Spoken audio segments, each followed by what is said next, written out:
Sin duda alguna, es una tarea difícil la de caracterizar a nuestro maestro de maestros, Joaquín García Monge, quien fuera punto esencial de convergencia y encuentro del pensamiento, el arte y la integridad. Aportarle a esa línea de estudio y descubrimiento es el esfuerzo de la editorial de la UNED en ofrecer al público costarricense una nueva edición del magnífico ensayo del filósofo Arnoldo Mora dedicado al más universal de los costarricenses. Esto es, el ideario de don Joaquín García Monge. Sí, hay que decir que Arnoldo Mora es el filósofo costarricense más importante vivo ahora. O sea, no hay en Costa Rica ningún hombre dedicado al pensamiento, a filosofar y a compartir el pensamiento tan importante, tan grande como Arnoldo Mora. Y Arnoldo Mora tiene el mérito de que es un filósofo no de la nueva hornada, no de la nueva onda críptica de los filósofos franceses de los 70s y 80s, producto del estructuralismo y del posmodernismo, sino que es un filósofo clásico, o sea, que está alimentado por los clásicos incluso del siglo XVIII en adelante. Yo diría que es un filósofo voltairiano, o sea, es un filósofo que ha inspirado en Voltaire, inspirado en D'Alembert, tiende a mostrar el análisis de la realidad filosóficamente, pero con un lenguaje al alcance de todos. O sea, esa gentileza del pensador es muy importante cuando se hace filosofía. En Costa Rica ya casi no queda filosofía, prácticamente se quedan contados los filósofos, el más importante es Arnoldo, pero lo hace con esa entrega, con esa dedicación hacia la gente más simple, hacia la gente más sencilla, en el lenguaje al alcance de todos, el lenguaje más sencillo. Me he inclinado más a servir a los demás. Es la misma actitud que García Monge asume frente a la filosofía y el pensamiento puro, la misma frente a la política, la religión y el arte. Para don Joaquín, como claramente lo dice en otra carta suya, inédita hasta la publicación de sus obras escogidas por su hijo, don Eugenio García C., en su vida solo hubo un absoluto, solo hubo un Dios, la justicia. O, para decirlo con sus bellas palabras, creo en el destino como justicia por encima de los dioses y de los hombres. Desde el seno materno soy filósofo y me especialicé en la universidad, sobre todo luego de la muerte de Láscaris en el 79, en historia de las ideas. La historia de las ideas tiene como característica que es una mezcla de la ciencia histórica y del pensamiento filosófico. Es lo que podríamos llamar un saber de frontera, un saber limítrofe. Tiene de la historia la crítica, o sea, el buscar las fuentes primarias como fuente de verdad, pero tiene de la filosofía el intento de dar una interpretación más vasta y sobre todo sintética, que es lo propio de la filosofía. Y esta concepción es la que me ha llevado a buscar las fuentes de los pensadores costarricenses. Por ejemplo, cuando estudio a los políticos, no me interesa lo que hicieron, si hicieron puentes y carreteras y la ley tal o cual, sino qué pensaron, cuáles fueron su ideario, cuál fue su ideología, su concepción, para qué querían el poder, para qué querían, qué entendían por Estado, por ley, por democracia, por república, qué era para ellos Costa Rica, por qué quiero el poder, qué es lo que quiero hacer. Eso es lo que me interesa a mí. ¿Qué pensaron los hombres que hicieron Costa Rica? El libro es un trabajo breve, pero condensa el análisis de una diversidad de aspectos del editor del repertorio americano. En 1918, fue obligado a dimitir como director de la Escuela Normal de Heredia por no aceptar las presiones de la tiranía de los Tinoco. Pero fue perseguido no solamente por dictadores, también por ultraconservadores como León Cortés, quien lo expulsó de la dirección de la Biblioteca Nacional en 1936. De modo que Arnoldo, con este libro que se publica por tercera edición, es la reedición número 3, le está dedicando una especie de homenaje a uno de sus grandes maestros también que hicieron lo mismo, que es Joaquín García Monge. Don Joaquín fue un pensador, probablemente el más importante de principios del siglo XX, que cumplió muchas tareas simultáneamente, igual que Arnoldo. Se dedicó al pensamiento, se dedicó a la difusión, se dedicó a la obra literaria y se dedicó a la lucha antiimperialista. El libro se llama El Ideario de don Joaquín García Monge, y lo que Arnoldo más quiere resaltar en este libro es cómo don Joaquín García Monge estuvo siempre orientado hacia la defensa de los más importantes valores.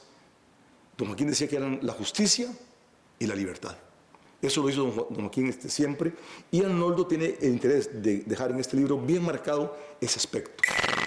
Fue muy importante este ensayo porque es el primero que se hace, comienzos de los 80s, es el primero que se hace sobre el pensamiento de don Joaquín. Don Joaquín era una figura casi que sagrada, pero era una figura del cual todo el mundo lo que hablaba eran anécdotas, que era muy buena persona, que yo comencé a escribir poesía o novela porque don Joaquín me regaló. Entonces eran anécdotas. Pero don Joaquín, que no tenía nada que pensar, nada que decir. Entonces yo me propuse eso.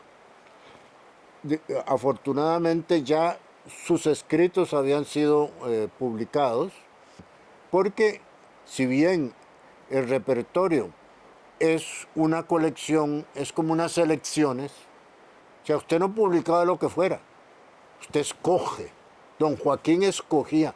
¿Por qué escogía este ensayo y por qué no? Porque tenía un criterio, porque tenía una visión de lo que a él le interesaba. Yo no escribo para complacer a todos, ni en busca de aplausos. Escribo de raro en raro, porque siento la necesidad de darle expresión a ciertos estados del alma popular costarricense que me interesan y que deben recogerse, si en verdad queremos hacer la patria en lo que tenga de espiritual, en lo que revele un estado de civilización. Me interesa conocer el pueblo costarricense en lo íntimo, cómo imagina y crea, cómo reflexiona y redacta, cuál es su comprensión y su sentimiento de la familia, del niño, de los animales, del paisaje, de la justicia, de la amistad, de la proximidad, de la vida religiosa, de lo sobrenatural, de cuanto carece de importancia para el narcisismo literario. Declara Lugones que media docena de los romances de Aquileo y otra media de los cuentos de Magón dan más idea de Costa Rica que 20 tomos de estadística. Si pintara, si dibujara, si esculpiera, mis asuntos serían también populares y sencillos. Hay bastantes penas y alegrías en el alma de nuestro pueblo que aguardan intérpretes en la línea y en el color. Y de nuestro paisaje ni se diga. Ahí está en orfandad de espíritu, barbarizado, porque apenas hay quien lo vea, quien lo sienta y eternice. Y como en las letras, en el arte pictórico o escultórico, huiría de las suntuosidades y opulencias. Es una cuestión de temperamento, de convicción artística. Ya no me satisface la fraseología campanuda, declaratoria y pasada de moda. De la prosa y versería usuales en estos tópicos, ando en busca de lo interno, de lo que ocurre en el alma de los demás, de lo que otros no ven. Estrellas en 45, de Roy Fernández. Crónica sobre el hacinamiento ante las horas y la alucinación frente a los íconos de quienes vivieron una época privados de futuro y de memoria hace ya más de 40 años. Años más tarde, cuando iniciaba su trayectoria de educador, fue expulsado siendo profesor del Liceo de Costa Rica durante el gobierno de Ascensión Esquivel, bajo la acusación de subversivo. Su falta fue defender las innovaciones pedagógicas implementadas por el director del liceo de origen chileno, don Zacarías Salinas. Fue querellado por la representación diplomática en nuestro país del régimen de Mussolini, debido a sus posiciones contra el fascismo. Después de la Guerra Civil de 1948, se le negó el derecho a ser electo como diputado y a ser candidato a la presidencia de la República.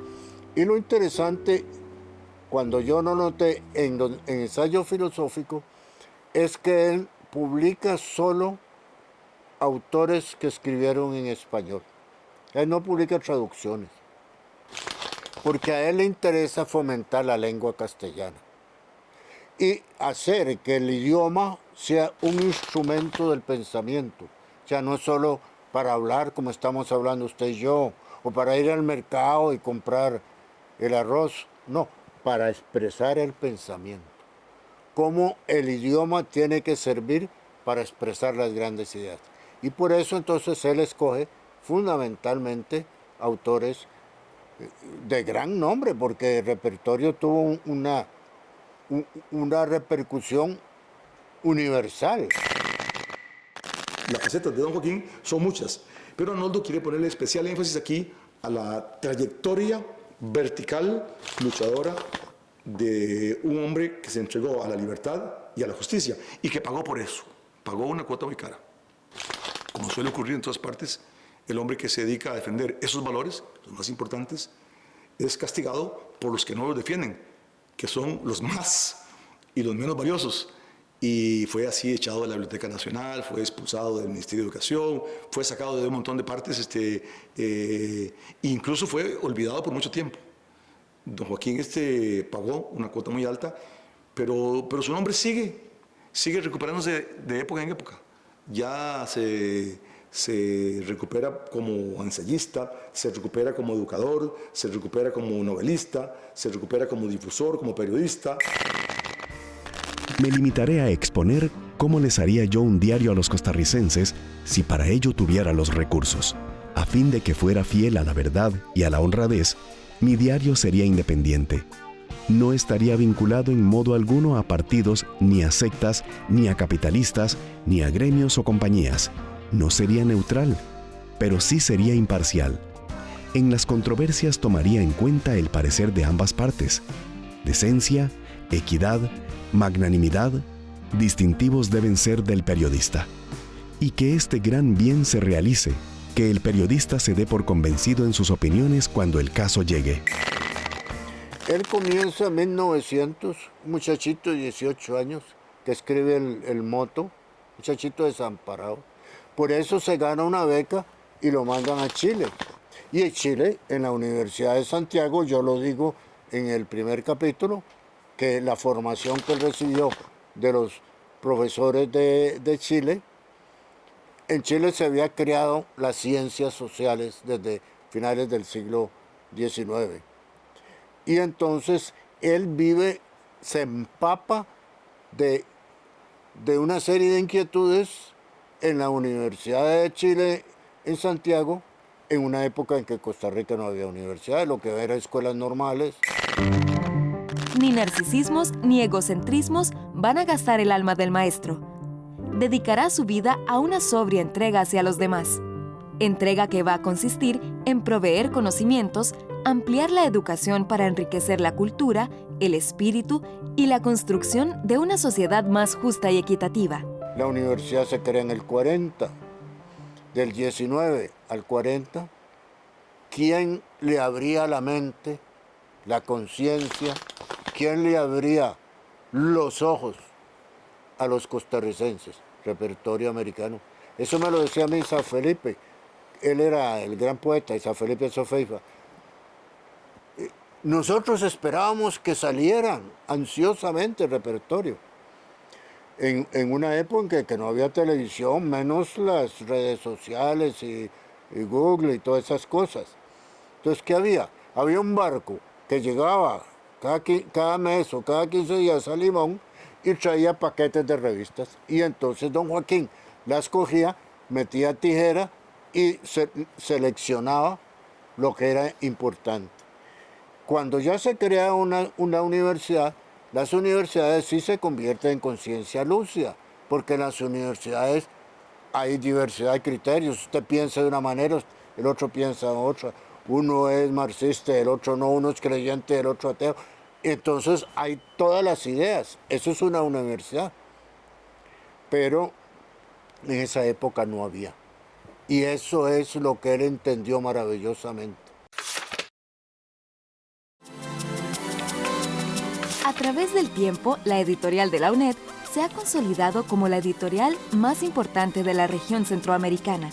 Cuenta con un catálogo de más de 1.500 títulos, que incluyen lo más destacado de la producción académica y de la literatura en general. Una editorial está expresada, o más bien personalizada en sus libros, y más aún en sus autores y autoras.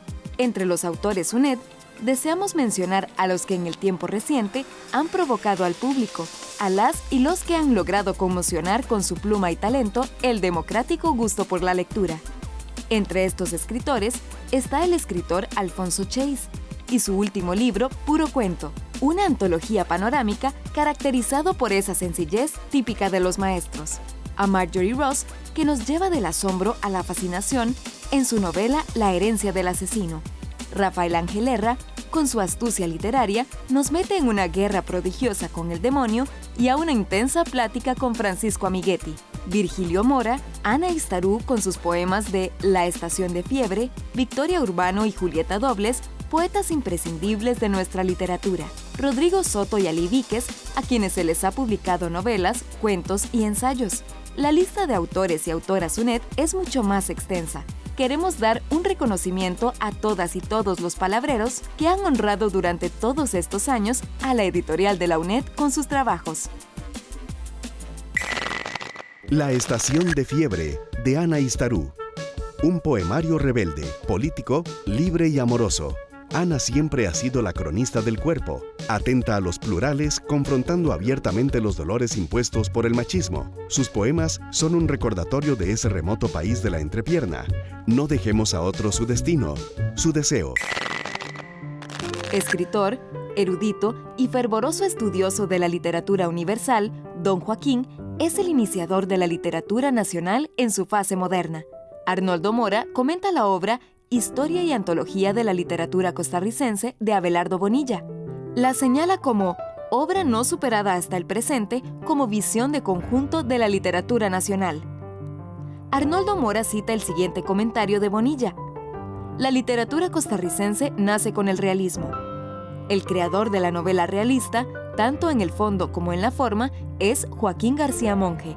Estilísticamente, traza nuevas rutas y propias al realismo costarricense. Entonces regresa aquí y se encuentra que Costa Rica está viviendo una revolución cultural importantísima, que es la base de lo que después va a ser en el siglo XX la democracia costarricense, que es la reforma a la educación, haciendo la educación gratuita, obligatoria, financiada por el Estado. Entonces se inicia un proceso de alfabetización. Recordemos que la inmensa mayoría de los costarricenses en el siglo XIX eran analfabetas. Y las mujeres ni se diga.